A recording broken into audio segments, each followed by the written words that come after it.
Os pobres viajam. Na estação rodoviária, eles alteiam os pescoços como gansos para olhar os letreiros dos ônibus. Seus olhares são de quem teme perder alguma coisa. A mala que guarda um rádio de pilha e um casaco que tem a cor do frio num dia sem sonhos, o sanduíche de mortadela no fundo da sacola e o sol de subúrbio e poeira além dos viadutos. Entre o rumor dos alto-falantes e o arquejo dos ônibus, eles temem perder a própria viagem escondida na névoa dos horários. Os que dormitam nos bancos acordam assustados, embora os pesadelos sejam um privilégio dos que abastecem os ouvidos e o tédio dos psicanalistas em consultórios assépticos como algodão que tapa o nariz dos mortos. Nas filas, os pobres assumem um ar grave que une temor, impaciência e submissão. Como os pobres são grotescos e como os seus odores nos incomodam mesmo à distância. Eles não têm noção das conveniências, não sabem portar-se em público. O dedo sujo de nicotina esfrega o olho irritado que do sonho reteve apenas a remela. Do seio caído e túrgido, um filete de leite escorre para a pequena boca habituada ao choro. Na plataforma, eles vão e vêm, saltam e seguram malas e embrulhos, fazem perguntas descabidas nos guichês, sussurram palavras misteriosas e contemplam as capas das revistas com ar espantado de quem não sabe o caminho do salão da vida. E por que esse ir e vir? E essas roupas espalhafatosas, esses amarelos de azeite e de dendê que doem na vista delicada do viajante obrigado a suportar tantos cheiros incômodos, esses vermelhos contundentes de feira e mafuá. Os pobres não sabem viajar, nem sabem vestir-se, tampouco sabem morar, não têm noção do conforto, embora alguns deles possuam até televisão. Na verdade, os pobres não sabem nem morrer. Têm quase sempre uma morte feia e deselegante. E em qualquer lugar do mundo eles incomodam. Viajantes importunos que ocupam os nossos lugares, mesmo quando estamos sentados e eles viajam de pé. Felizes os que chegam de mãos dadas, como se fosse o instante da partida. Entre as fontes que jorram água clássica, dão em silêncio adeus à claridade. No dourado crepúsculo da tarde, o que nos dividiu agora é soma, e a vida que te dei e que me deste voa entre os pombos no fulgor de Roma. Todo fim é começo. Água da vida, eterna e musical, sustenta o instante que triunfa da morte nas ruínas. Como o verão sucede a neve fria, um sol final aquece o nosso amor, devolução da aurora e luz do dia. Minha pátria não é a língua portuguesa. Nenhuma língua é a pátria. Minha pátria é a terra mole e peganhenta onde nasci e o vento que sopra em Maceió. São os caranguejos que correm na lama dos mangues e o oceano cujas ondas continuam molhando os meus pés quando sonho. Minha pátria são os morcegos suspensos no forro das igrejas carcomidas. Os loucos que dançam ao entardecer no hospício junto ao mar e o céu encurvado pelas constelações. Minha pátria são os apitos dos navios e o farol no alto da colina. Minha pátria é a mão do mendigo na manhã radiosa. São os estaleiros apodrecidos, os cemitérios marinhos, onde os meus ancestrais tuberculosos e empaludados não param de tossir e tremer nas noites frias, e o cheiro de açúcar nos armazéns portuários, e as tainhas que se debatem nas redes dos pescadores, e as restas de cebola enrodilhadas na treva, e a chuva que cai sobre os currais de peixe. A língua de que me utilizo não é e nunca foi a minha pátria. Nenhuma língua enganosa é a pátria. Ela serve apenas para que eu celebre a minha grande e pobre pátria muda, minha pátria desintérica e desdentada, sem gramática e sem dicionário, minha pátria sem língua e sem palavras. Bem, estamos hoje aqui com o poeta Ledo Ivo, que é um dos maiores poetas de língua portuguesa, um dono de uma vastíssima obra de poesia e que escolheu 3 poemas específicos aqui para o nosso espectador. Então, a primeira pergunta que eu gostaria de dirigir é por que dentro de uma obra tão vasta, né, uma obra que tem literalmente mais de 1 milhar de páginas, né, o senhor escolheu especificamente estes poemas? Em primeiro lugar, é difícil dizer. Em segundo lugar, em toda escolha há uma certa dose de arbitrariedade. Mas nesse caso particular, específico, eu presumo que tenha escolhido o primeiro poema, Os Pobres na Estação Rodoviária, porque é um poema que marca uma das dimensões de minha poesia, que é a indignação social, né? Uma espécie de poesia da indignação, e essa poesia nasceu exatamente quando ocorreu no Brasil o golpe militar de 64, né? Quando nós, poetas, escritores, nós estarrecidos, né? Vimos que o país da liberdade, da democracia, da interlocução, do diálogo, né? Estava sendo suprimido, de modo que então este poema reflete isto. E também o poema Os Pobres na Rodoviária, além de mostrar a diferença de classes, né? É um poema desenrolado em Alagoas, minha terra natal, e registra um fenômeno que, aliás, alguns sociólogos registraram no poema, que, aliás, não me tinha ocorrido, que é o fato de que, com a criação de estradas federais no Brasil e uma rede rodoviária, etc., os pobres que antigamente nasciam, viviam e morriam em suas terras, começaram a viajar. A vir do Nordeste para São Paulo, como o caso do Lula, Pau de Arara, uns viajando para se fixar-se em outros lugares, numa espécie de êxodo rural, que antigamente era feito em caminhadas, né? Outros para visitar os parentes, né? Em viagens marcadas pela afetividade, etc. De modo que, então, uma vez eu estava em Maceió, numa rodoviária, e notei, então, esse movimento de pobres viajando, fazendo perguntas nos guichês, cuidando, amamentando os filhos, etc. Então, o poema surgiu de graça naquele momento. Como eu era um repórter, toda a minha vida eu fui um jornalista, então aquele poema ficou gravado em mim, eu tive só o cuidado de escrever. Este é o caso do primeiro poema. O segundo poema também reflete 2 coisas. Quando eu apareci, lá no Recife, etc., na década de 40, né, a minha poesia era muito turbilhonante, muito, como é que se diz, fluvial e transbordante. E um dos meus amigos e companheiros de geração, o poeta João Cabral de Melo Neto, me disse que eu era incapaz de escrever um soneto. Então, aquilo me doeu um pouco, então comecei a escrever sonetos.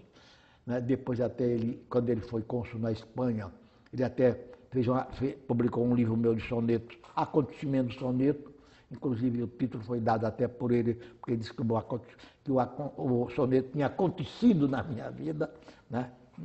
E então eu fiquei como um cultor de soneto. E, aliás, hoje muitas pessoas me apreciam como um cultor de soneto. E nesse poema também está engastada uma das preocupações fundamentais da minha poesia, que é uma poesia de amor. Né? Eu pertenço à linhagem daqueles poetas que a vida inteira praticamente só amaram uma mulher, né? De modo que a minha poesia está muito marcada pelo corpo feminino, pelo convívio, né? Com uma mulher, com as viagens, etc. E também nesse poema há um outro dado, que é um poema desenrolado em Roma, né? porque desde a juventude, aos 22, 20 e poucos anos, quando eu fiz a primeira viagem a Paris, etc., né, eu comecei a ser um poeta viajante, ao contrário dos poetas sedentários, que passam a vida inteira quase sem sair no Brasil, tipo Drummond, ou tipo Machado de Assis, etc. De modo que o mundo, a imagem do mundo, a visão do mundo marca muito a minha poesia. Eu tenho poemas, então, não digo inspirados, mas escritos em vários países da América, da Europa, etc., né? E também a minha formação, minha primeira formação foi uma formação muito cosmopolita, muito sofisticada, de modo que o soneto marca muito isso. E no caso terceiro, né, da minha pátria, né, eu tenho a impressão que esse poema também reflete duas coisas. Esse conflito que todo poeta tem no problema do uso da língua, né? Que poesia é um uso supremo da linguagem. No meu caso, poesia é uma espécie de linguagem encantatória. Né? E de modo que, agora, eu faço muita diferença entre a língua e a criação poética. Há muitos poetas, por exemplo, como Fernando Pessoa, que disse que minha pátria é a língua portuguesa, que aliás, o Rivarol já tinha dito isso, o Paulo Eutor já tinha dito isso, né? Ma Patrícia Lalande francesa, de modo que é quase um truísmo isso. Não é invenção do Fernando Pessoa, a invenção talvez venha até da Grécia ou de Roma, etc., né? O poeta pensar que a língua que é a pátria dele, né? Eu prefiro então um poeta como Almeida Garrett, né, que uma vez exilado em Paris, né, um poema inspirado pela mulher dele, que aliás era muito namoradora, disse: a minha pátria agora é nos teus braços, entende? É uma pátria que ele identificou com o corpo feminino. De modo que eu prefiro que a minha pátria seja um corpo feminino, ou seja, a minha terra natal, do que seja a língua. Então o poema mostra exatamente que a poesia é uma experiência da linguagem, né? Não é uma experiência da vida pela linguagem, né? Você como poeta, você usa uma determinada linguagem para exprimir, para contar uma certa experiência, né, da vida, uma série de episódios, né, que afloram no poema exatamente trazendo essa marca da vida, da experiência, da vivência, etc. E nesse poema eu presumo que, como está mais ou menos a paisagem da minha terra natal, de Alagoas, como o próprio nome diz, Alagoas, quer dizer, são as lagoas, é o estado das lagoas, das lagunas, é uma cidade, Maceió é uma cidade portuária, marítima, lagunar, cheia de mangues, de pescados, né? Foi ocupada pelos holandeses, que aliás produziram o brasão alagoano, que ainda hoje diz a Lagoa Austral, rica em pescado, de modo que todo esse mundo de frutos do mar, de águas misturadas com terra, né? Tem muitos mangues, muitos alagadiços, o próprio nome Maceió quer dizer alagadiço, né? De modo que tudo isso então está na minha poesia. E, em suma, eu acho que eu sou um poeta geográfico. Nós temos aqui diante de nós também um prosador de mão cheia, que foi inclusive narrador premiado e teve toda uma carreira no jornalismo. E, portanto, o que então eu gostaria que o Ledo compartilhasse conosco da sua experiência, né? O que ficou e o que você teria a dizer da diferença entre escrever poesia e escrever prosa? Eu me considero visceralmente, fundamentalmente, um poeta. Agora, eu reconheço que eu sou um poeta que escreve ensaios de crítica e também ficção. Talvez as minhas ficções sejam uma espécie de ficções poemáticas, como no caso, por exemplo, de um dos meus autores prediletos, na língua portuguesa, Raul Pompeia, que escreveu um romance poemático como o Ateneu. De modo que é possível que os meus romances se diferenciem dos romances dos romancistas, né? Porque tem uma dimensão poética que talvez eles não tenham. E o fato de eu escrever crítica é que eu acho que um poeta também é crítico. A criação de um poema é uma operação crítica, né? Porque você, em primeiro lugar, o tema do poema, o chamado conteúdo, já é uma escolha já é, né, um privilégio que você confere ao vazio das coisas. Né? E toda a operação de trabalho no poema, de retoque, tudo é uma operação crítica, de modo que eu acho que o poeta é um poeta crítico. E, ao mesmo tempo, eu admiro e talvez me inscreva numa linhagem de poetas críticos, né? De poetas que refletem sobre a poesia. Inclusive, eu acho que os poetas, não apenas os grandes poetas, como Leopardi, um Baudelaire, né, Victor Hugo, um Eliot, etc., um Pound, refletem sobre a poesia, mas cada poeta, até os poetas modestos, etc., refletem também essa dimensão crítica. Você não pode fazer, eu acho quase uma tolice, essa divisão, a poesia e o crítico de poesia, que às vezes não sabe nem a diferença entre um soneto e uma epopeia.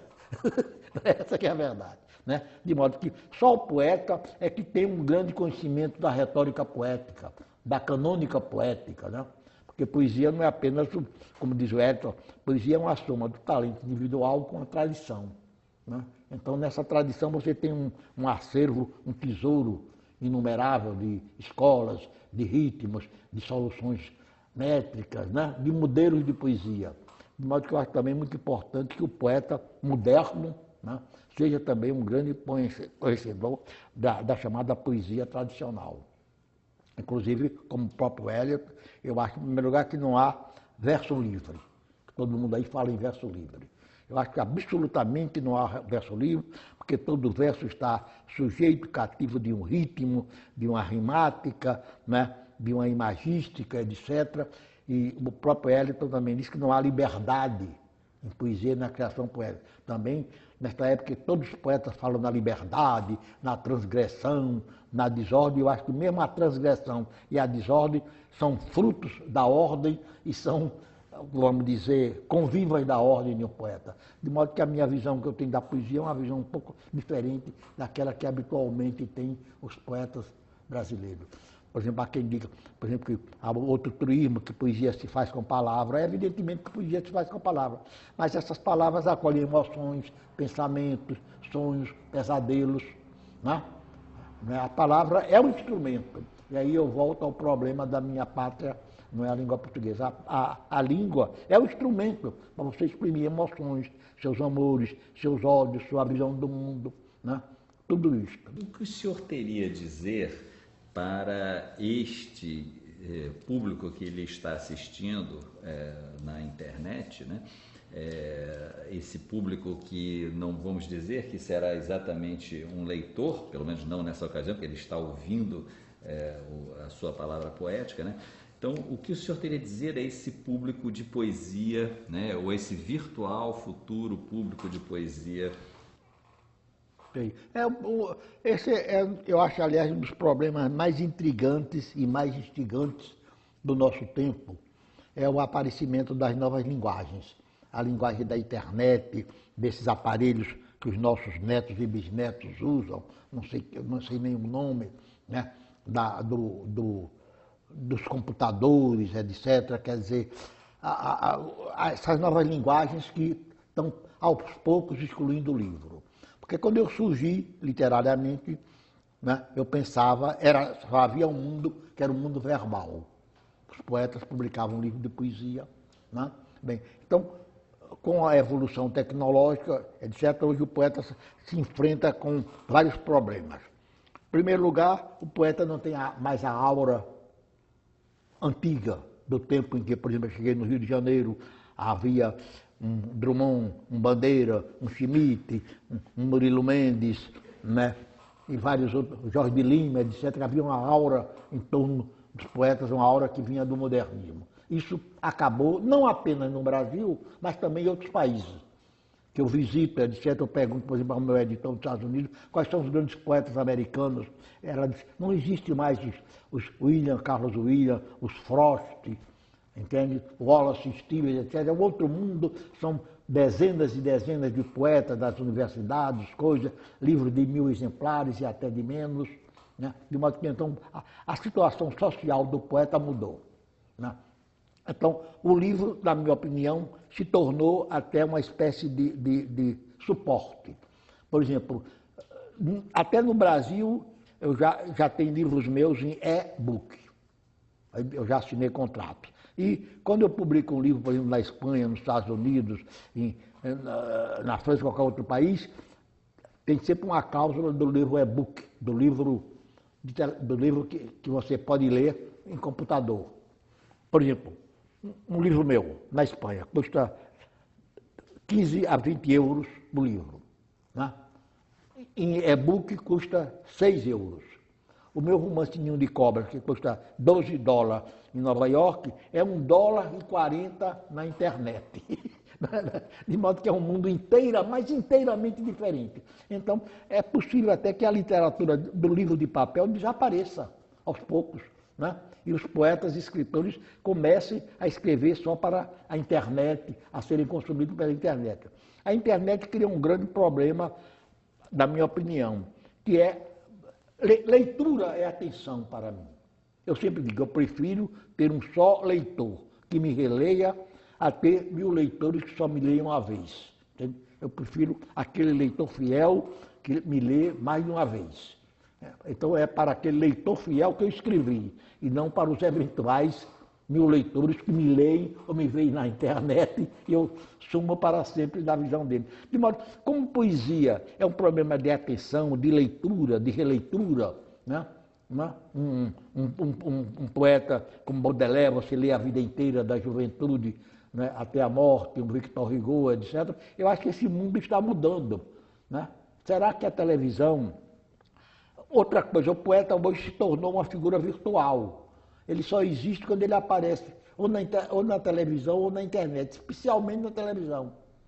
E até em palavra cruzada. Por exemplo, há poucos dias eu estive em Alagoas e uma senhora, uma mulher de um prefeito, me cumprimentou com a maior efusão, disse: eu conheço muito o senhor. Eu perguntei, mas de onde? Ela disse: da palavras cruzadas.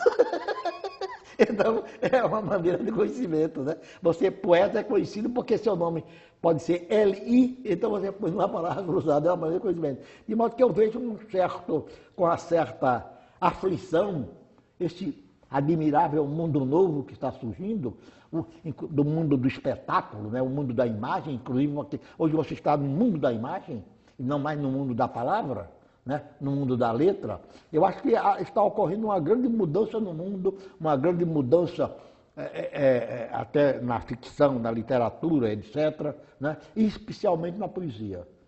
Eu sou um pouco cético com relação ao destino da poesia e do poeta, com essa aparição dessas novas linguagens, etc. Quer dizer, e isso não quer dizer que eu seja um careta, que eu seja um nostálgico do passado. Pelo contrário, né? Eu sou o tipo do poeta que admiro muito este mundo que permite que eu vá a Paris em 10 horas no avião. Antigamente eu durava 2 dias no Constellation. Você saía do Rio de Janeiro, parava no Recife, depois parava em Dakar, depois parava em Lisboa, então chegava a Paris inteiramente exausto 2 dias depois. É um mundo admirável, um mundo rico, né? Transbordante de bens terrenos, de tecnologias, essas coisas todas, mas não existe, é preciso que se diga que não existe progresso artístico. Entende? Por exemplo, um poeta moderno, por maior que seja, um Eliot ou um Oscar Wilde, não é maior do que um Dante, um Camões, um Virgílio ou um Homero. Né? Então, os maiores poetas continuam estando no passado e não no presente. Não existe literatura mais rica, por exemplo, do que a literatura espanhola no século XVI, XVII, ou a literatura francesa do tempo do Luís XIV. Né? Épocas realmente de grande perfeição, de grande afluência, de modo que o passado, né, é mais transgressor, né, e mais rico e com mais tesouros literários do que o presente, talvez. Né? Há progresso tecnológico, progresso econômico, você faz grandes aviões, armas atômicas, essas coisas, mas não há progresso em arte.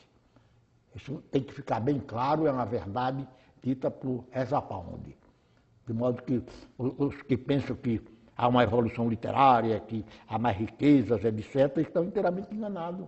Todos terminam se seguindo na tradição E você, pensando bem, por exemplo, o século XX é muito menos importante do que o século XIX. Porque talvez as três grandes revoluções do século XX foram feitas por Joyce, Proust e Kafka. Né? Enquanto que no século XIX é um transbordamento, é um negócio impressionante. Baudelaire, Victor Hugo, Balzac, Stendhal, né? Dickens, tudo que você pode imaginar, Melville nos Estados Unidos, Moby Dick e assim por diante. De modo que esta é a minha humilde opinião de poeta que se sente um pouco esmagado pela internet e pela tecnologia que está aqui, né, para que a imagem dele saia e alcance os alunos. Por que não um livro meu né, e não um filme? É a pergunta que eu faço. Porque a professora vai me apresentar como imagem e não como texto.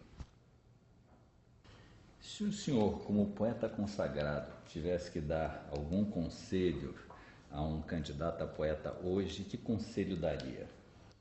Em primeiro lugar, eu não creio que os jovens aceitem o conselho de ninguém. Né?